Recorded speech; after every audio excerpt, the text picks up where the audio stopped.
नमस्कार, मैं हिमांशु मिश्रा और आप देख रहे हैं द इनसाइड स्टोरी। हमारा सवाल यह है कि क्या ओपीएस के मामले पर भारतीय जनता पार्टी की सरकारें घिर गई हैं? वो तमाम राज्यों की सरकार भी हो सकती है और केंद्र की सरकार भी हो सकती है। हालिया मामला हरियाणा का सामने आया है, जहां पर खूब बवाल हुआ और उसके बाद 3 मेंबर्स की कमेटी बनाई गई है जो ओपीएस को लेकर क्या हो सकता है इसकी जांच करेगी।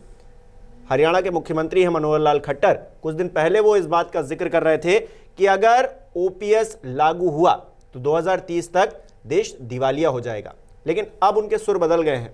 अब वो 3 मेंबर कमेटी भी बना रहे हैं। 2 मार्च को उसकी रिपोर्ट आएगी। तो क्या ओपीएस के मामले पर बीजेपी की सरकार बैकफुट पर है? इस सवाल को लेकर आज हम इनसाइड स्टोरी में बात करेंगे। डॉक्टर संजीव त्रिवेदी जी, वरिष्ठ पत्रकार, हमारे बीच है। संजीव जी, क्या लग रहा है, हरियाणा का मामला हो या तमाम और राज्य भी हो, हिमाचल में कैसे एज ली कांग्रेस ने ओपीएस के मामले पर और सरकार भी बनाई, अब हरियाणा में शुरू हो गया, तमाम राज्यों में और भी मांग उठ रही है। देखिए, हरियाणा में हम लोगों ने देखा कल और आज में जो स्थिति थी, रविवार और सोमवार में, वो 70,000 की भीड़ कर्मचारियों की, और वो घेर लिया उन्होंने पंचकुला में मुख्यमंत्री निवास को। और उसका नतीजा ये हुआ कि इतनी बड़ी भीड़ जब सीएम निवास को घेर ली, उसके बाद सीएम ने कहा कि आप कल आइए, हमसे बात कीजिए। और आज मुलाकात हुई और उसके बाद जैसा आपने बताया कमेटी गठित कर दी गई है। वो 2 तारीख को रिपोर्ट देगी और ओपीएस से कम किसी चीज़ में हम मानेंगे नहीं, एम्प्लॉयज़ का ये कहना है। अब आपको एक और उदाहरण दे देता हूँ। पिछले दिनों महाराष्ट्र में उप मुख्यमंत्री और पहले के सीएम रहे देवेंद्र फडणवीस साहब, वहाँ तो वो पहले कहा करते थे कि हमने तय कर लिया है और पुरानी पेंशन योजना कतई नहीं आएगी। और अब पिछले दिनों वो ये कहते सुने कि साहब ऐसा है कि हमने ना कब कहा है, हम तो बात करेंगे, हम देखते हैं इस पे क्या हो सकता है। अब देखिए, ये स्थितियाँ जो हैं, ऐसा लग रहा है कि प्रतिकूल होती जा रही हैं, इस सोच के खिलाफ होती जा रही हैं कि ओपीएस नहीं होना चाहिए, ओल्ड पेंशन स्कीम नहीं होना चाहिए, पुरानी पेंशन योजना नहीं होनी चाहिए। ये जो सोच है, ये इसके खिलाफ एक राजनीतिक परिस्थिति का निर्माण होता चला जा रहा है। सिद्धांत में आप कुछ भी तय कर लें, सिद्धांत में आपने तय कर लिया पुरानी पेंशन योजना नहीं होनी चाहिए क्योंकि ये बैड इकोनॉमिक्स है। पर अब दिक्कत ये हो गई है कि बैड इकोनॉमिक्स जो है वो पॉलिटिक्स ऑफ द डे से घिर गया है। और जैसा कि आपने बताया, कांग्रेस ने हिमाचल प्रदेश में ये साबित कर दिया, उसने घोषणा भी कर दी, चुनाव जीत गए। और बहुत से ऐसे लोग कवरेज के दौरान उन्होंने कहा कि हम भारतीय जनता पार्टी के समर्थक लेकिन कांग्रेस को वोट दे रहे हैं क्योंकि वो ओल्ड पेंशन स्कीम लेकर के आ रही है। और देखिए कि कितना बड़ा अंतर हो गया, 40 सीट पर कांग्रेस पहुंच गई और 25 सीटों के आसपास ही भारतीय जनता पार्टी रह गई। तो ये मुद्दा, एक बैड इकोनॉमिक्स, बार बार जो कहा जाता था कि इससे ख़जाना खाली हो जाएगा और पुराने लोगों को अगर इतना पेंशन आप देंगे तो फिर बाकी के स्कीम्स की, योजनाओं की क्या दशा रह जाएगी। मुझे ये लगता है कि इस सोच से अब सरकारें, भारतीय जनता पार्टी की, उन्हें मुसीबत होने लगी है। और राज्य चूंकि इस मामले में कुछ नहीं कर सकता है, करना तो केंद्र को है, केंद्र को तय करना है नीतिगत तरीके से कि आखिर क्या होना है। तो एक दबाव बनना शुरू हो गया है बीजेपी की सरकारों पर, क्योंकि मात्र बीजेपी की सरकारें हैं जो पुरानी पेंशन योजना का विरोध कर रही हैं। ये ओल्ड पेंशन स्कीम इतना मतलब उग्र कैसे हो गया, इतना मुद्दा बन कैसे गया? क्योंकि जो हम देख रहे हैं सरकारी नौकरियों में बहुत कम परसेंटेज है। अगर पूरे ओवरऑल देखा जाए देश भर में नौकरी करने वाले लोगों की, एक छोटी सी तादाद ने इतना बड़ा पॉलिटिकल नैरेटिव या फिर मुद्दा खड़ा कर दिया है, क्योंकि ज़्यादातर लोग सरकारी नौकरी नहीं पा रहे हैं, या फिर आजकल तो और भी ये दुर्दशा है। तो बहुत सारी बड़ी तादाद है जिनको फ़र्क ही नहीं पड़ता है, आप क्योंकि वो तो प्राइवेट नौकरी कर रहे हैं। तो इतना बड़ा मुद्दा कैसे बन गया, ये कैसे क्रिएट हो गया? देखिए, कुछ राज्य तो हमारे देश में हैं जहाँ पर बड़ी संख्या में काम करते हैं लोग सरकारी नौकरियों में, उस राज्य के अनुपात जो उनकी आबादी है उसके अनुसार। और ऐसे ज़्यादातर छोटे राज्य हैं जहाँ पर इंडस्ट्री बहुत नहीं है। हमारे देश में एक ये समस्या तो रही ही कि दिल्ली, मुंबई या चेन्नई या बेंगलोर या हैदराबाद जैसे शहरों को अगर आप छोड़ दें तो वो जो विकास का पैमाना है, इंडस्ट्रियलाइजेशन है, ये सब तो तरीके से हो नहीं पाया। तो आज भी लोगों को ये लगता है कि सरकारी नौकरी जो है वो सबसे बेहतर और सुगम उपाय है जिंदगी को स्थायित्व देने का। और प्राइवेट सेक्टर भी फलीभूत अगर नहीं बड़े शहरों में हो रहा है तो सब लोग तो बड़े शहर पहुंच नहीं पा रहे हैं अपने अपने क्षेत्रों से, तो सरकारी नौकरियों के प्रति एक चाव जो है वो कायम है। दूसरी बात ये है कि जो लोग सरकारी नौकरियों में हैं, पहली बात तो हो गई कि जो लोग चाह रहे हैं कि हम प्रवेश करें तो वो सरकारी नौकरी उसी दशा में रहे, उसी ग्लोरी के साथ रहे, उसी पुरानी पेंशन के साथ रहे, वो चाहते हैं। दूसरी बात यह है कि जो लोग सरकारी नौकरियों में हैं उनका भी आंकड़ा देख लीजिए, 2.5 करोड़ लोग हैं अभी राज्यों में और करीब 50 लाख लोग केंद्र में, तो 3 करोड़ हो गया। अब 3 करोड़ हर परिवार में अगर एक व्यक्ति सरकारी नौकरी में है तो उसके 4 डिपेंडेंट हैं, 10-12 करोड़ की आबादी हो गई। तो लोकतंत्र, भारत जैसे लोकतंत्र में भी 10-12 करोड़ बहुत बड़ी संख्या है, बहुत बड़ी संख्या। 10-12 करोड़ वोट बैंक जो है, जब आप ये पाते हैं कि वोटिंग परसेंटेज जो होती है वो 35 करोड़ के आसपास ही जाती है, जो लोग वोटिंग करते हैं तो वोटिंग परसेंटेज 60-62% और जो एक्चुअल टर्म्स में देखें हम तो 35 से 40 करोड़ के आसपास वोटिंग होती है। तो ऐसे में तो 10 करोड़ बहुत ज़्यादा हो जाता है, 10 से 12 करोड़। तो इस कारण से ये तो एक करीब 1/4 हो गया ना। तो 1/4 वोट के लिए तो कोई भी चिंतित हो जाएगा, क्योंकि मसला केवल उनका नहीं है जो सरकारी नौकरियों में हैं, मसला उनका भी है जो उनके ऊपर आश्रित है और वो भी वोटर हैं।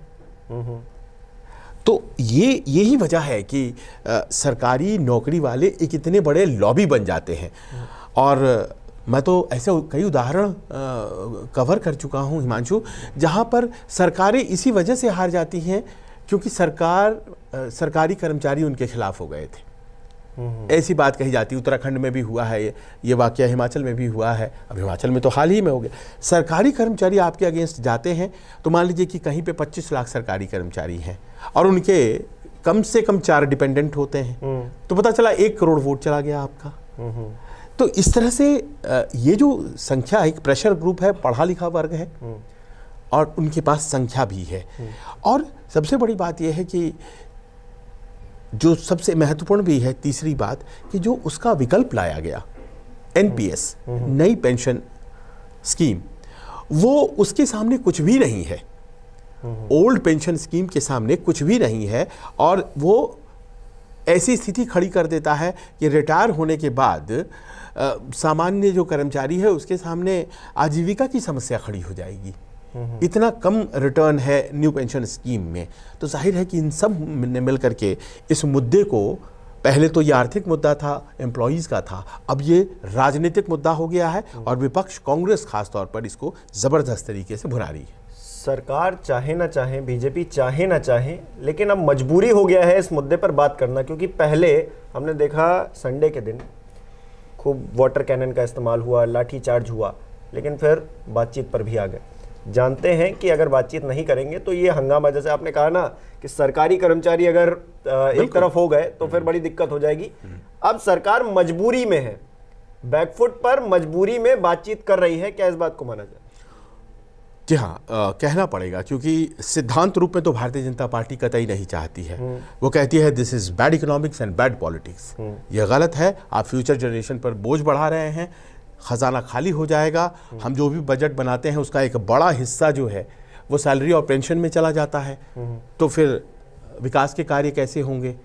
ये सोच भारतीय जनता पार्टी, बावजूद उसके जब हम ये पाते हैं कि कमिटियां बनाई जा रही हैं, बातचीत हो रही है, पीछे एक guaranteed pension scheme Andhra Pradesh की, जो वहाँ के मुख्यमंत्री YSR पार्टी के मुखिया जगन मोहन लेकर के आना चाहते हैं, हालांकि उसको भी एम्प्लॉयज़ ने माना नहीं है, लेकिन गारंटीड पेंशन स्कीम लाना चाहते हैं जिसमें कि पुरानी और नई पेंशन योजना की अच्छी चीज़ों को मिला करके वो लाना चाहते हैं ताकि बोझ भी कम पड़े सरकार पर और ज़्यादा से ज़्यादा पैसा भी मिले कर्मचारियों को। कर्मचारियों ने कहा जी नहीं, हमें तो पुरानी पेंशन योजना चाहिए।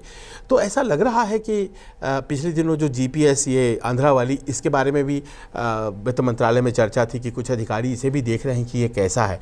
तो मुझे अब चूंकि 1 साल रह गया है चुनाव में लोकसभा के, और हरियाणा जैसे राज्यों में तो चुनाव लोकसभा के साथ आसपास होते हैं, वहाँ के विधानसभा में भी, और चूंकि ये अब देखिए पंजाब जीतने वाली आम आदमी पार्टी ने भी ये योजना ओल्ड पुरानी पेंशन योजना लागू कर दी है।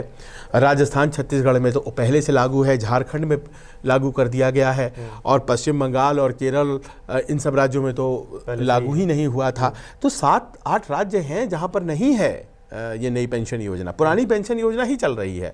तो फिर बाकी कर्मचारियों को लग रहा है कि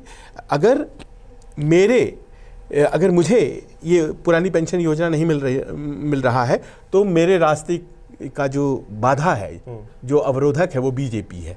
अगर ये भावना न जाए तो हम उस राज्य में हैं जहां पर बीजेपी की सरकार है, तो वो ये कहता ही भारतीय जनता पार्टी एक राजनीतिक दल जो कि चुनाव लड़ता है, वो कतई नहीं चाहेगी ऐसा कि लोगों के दिमाग में ये चला जाए कि दरअसल कि हम राह में रोड़ा है। तो मुझे लगता है कि अब वो कुछ नई बात, कुछ नया चीज़, ऐसी चीज़ जैसे कि उनकी इकोनॉमिक लॉजिक भी सेटिस्फाई हो और पुरानी पेंशन की मांग करने वालों की मांग भी पूरी हो कमोबेश, उसकी तरफ वो जाना चाह रही है, कोशिश तो कर रही है। और ये सरकार के भीतर हमें जो थोड़ी बहुत जानकारी है उसके अनुसार एक बहुत बड़ी सोच है कि कैसे डील करना है इस मुद्दे से। इतना टफ होना है क्या, या कितना टफ होना है? और अगर टफ होते हैं तो हिमाचल जैसी घटनाएं, राजनीतिक घटनाएं कहीं हमें दूसरे राज्यों में तो नहीं झेलनी पड़ेंगी। खट्टर साहब जिस बात का जिक्र कर रहे हैं कि 2030 तक देश दिवालिया हो जाएगा अगर ओपीएस पूरे देश में लागू हो जाता है, इस बात में कितना तथ्यात्मक रूप से आपको कितना सच नजर आता है? क्या कुछ है ऐसा कि ऐसा ही हो जाएगा, या फिर डराने के लिए? नहीं, दिवालिया तो खैर कहना थोड़ा अतिशयोक्ति हो गया। और वो शायद बेसिकली बताना चाह रहे थे कि आप मतलब क्या हो सकता है। हाँ। तो वो हम ये कह सकते हैं अतिशयोक्ति अलंकार था। लेकिन हाँ, ये ज़रूर है कि इतना प्रेशर आ जाएगा, इतना ज़्यादा प्रेशर आ जाएगा कि आर्थिक रूप से क्योंकि हो क्या रहा है कि लाइफ एक्सपेक्टेंसी जो होती है, यानी कि आप रिटायरमेंट के बाद कितने साल जीते हैं, तो ये जो लाइफ एक्सपेक्टेंसी है ये बढ़ गई है लोगों की। अब वो अच्छी दवाएं मिलती हैं, अच्छे अस्पताल खुल गए, खान पान बेहतर हुआ है, तो लोग 60 से 70, 70 से 80, 85 तक जाने लगे हैं। कई मामलों में तो आप जानते ही हैं कि पत्नी को भी पति के मृत्यु के बाद एक राशि मिलती है। हाँ।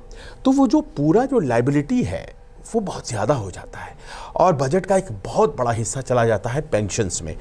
अब सवाल उठता है कि ये कैपिटल एक्सपेंडिचर अगर आप करना चाहते हैं, मतलब ये कि आधारभूत संरचनाएं आप बेहतर करना चाहते हैं, सड़कें बनाना है, प्रोजेक्ट्स बनाने, पावर प्रोजेक्ट बनानी है, रेलवे स्टेशंस को बेहतर करना है, तो कैपिटल एक्सपेंडिचर का जो पैसा है वो लगता है जैसे कि इधर पेंशन में जा रहा है। तो हम फ्यूचर जनरेशन के लिए कुछ बनाएं या फिर हम अभी पेंशन दें, ये एक बहुत बड़ी दुविधा है। और सरकार ने कहा जी नहीं, हम ये नहीं करेंगे, हमें वो करना है। और इस पर कांग्रेस और बीजेपी दोनों अग्री थे, क्योंकि बीजेपी ने हटाया तो कांग्रेस ने माना भी तो 2004 में। आज कांग्रेस लगातार कह रही है कि जी नहीं, हमें ओपीएस चाहिए, हमें ओपीएस चाहिए, पर इन्हीं की सरकार ने हटाया था। लेकिन अब उन्हें ये चुनावी मुद्दा लगने लगा है, तो वो कह रहे हैं कि फिलहाल चुनाव जीता जाए, इसको ला करके, और भविष्य में देखेंगे। तो इकोनॉमिक लॉजिक तो है, प्रेशर बढ़ जाएगा। लेकिन तब दूसरी बात ये भी हो जाती है कि सरकारें जो होती हैं वो कोई बिजनेस एंटरप्राइज तो है नहीं। वही सरकारें तो देखिए सोशल वेलफेयर के लिए एग्जिस्ट करती हैं। कोई तो बीच का रास्ता होगा। कोई व्यक्ति 60 साल अपने जीवन का, शिक्षक तो 65 साल तक कॉलेजों में पढ़ाते हैं, और 65 साल के बाद आप उसे कह दीजिए कि साहब ऐसा है कि अब आप जा सकते हैं, आपको हम इसके अलावा 1 रुपया नहीं दे पाएंगे। तो फिर वो एक जो स्थायित्व का भाव इस देश में सरकारी नौकरियों के प्रति था, लोगों का जो एक चाव था, उसका क्या होगा? और ये बनता है, ये लोगों के लिए बनता है। ठीक है, जिन लोगों के पास सरकारी नौकरी नहीं है उनको लेकर के एक सोशल सिक्योरिटी की प्रॉब्लम तो हमेशा रहती है। जिनके पास नहीं है, लेकिन जिनके पास है उनसे क्यों छीना जा रहा है?